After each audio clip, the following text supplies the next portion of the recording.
जो मृतक थे वो कृष्ण मुरारी उर्फ राजा की एक पोती थी जो क्लास 9th 10th में पढ़ती है।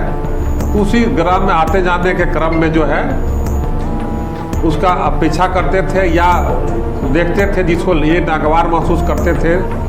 दिनांक 13/7/2025 को ताजपुर थाना अंतर्गत नौवा चौक में प्रिंस कुमार का शव बरामद हुआ था और उनके धारदार हथियार से सर को काट दिया गया था और घटनास्थल से एक 2 लेटर भी बरामद हुआ था। उसके आधार पर अनुसंधान प्रारंभ किया गया। इसमें एक SIT भी गठित हुई और इस SIT के द्वारा जो है लगातार अनुसंधान किया जा रहा था।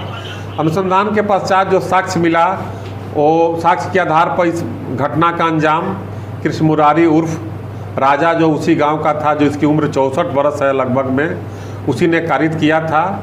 और उसके सहयोग के रूप में एक मोबिन जो उम्मेदपुर के हैं उन्होंने किया था। दोनों को गिरफ्तार किया गया है। साक्ष्य के रूप में जो घटना कारित करने वाले थे उनका चप्पल, लुंगी, टी-शर्ट, गंजी, गमछा बरामद किया गया है, जिसमें मृतक का ब्लड का स्टेन पाया गया है, जो जांच का विषय है और प्रयोगशाला में भेजा जा रहा है। दूसरा है कि जिससे घटना कारित किया गया था उस दबिया को भी बरामद किया गया, उसमें भी खून का स्टेन लगा हुआ है, जो मोबिन के घर से बरामद किया गया। हत्या के पीछे वजह क्या है? हत्या के पीछे वजह ये पाया गया कि जो मृतक थे वो कृष्ण मुरारी उर्फ राजा की एक पोती थी जो क्लास 9th 10th में पढ़ती है। तो उसी ग्राम में आते जाने के क्रम में जो है उसका पीछा करते थे या देखते थे, जिसको ये नागवार महसूस करते थे।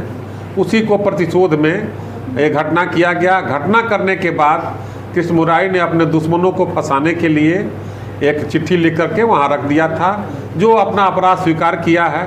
उसमें एक डायरी भी बरामद की गई है जो घटनास्थल पर रखा गया था। उसका फटा हुआ जो पूरा डायरी है वो बरामद किया गया है। उस डायरी में भी खून लगा हुआ है, सैंपल है, जो घटना के बाद उसको फाड़ा गया था। इस मामले में सर और भी आरोपी हैं? नहीं, अभी केवल 2 हम लोग थे, दोनों को गिरफ्तार कर लिया गया है। प्राथमिकी में उन लोगों के द्वारा 10 आदमी पर दर्ज कराया गया है, लेकिन अभी तक पुलिस ने जो साक्ष्य प्रमाणित साक्ष्य मिला है वो ये अनुसंधान में मात्र 2 ही पाए गए हैं। फिर आगे का अनुसंधान हम लोग जारी रखेंगे।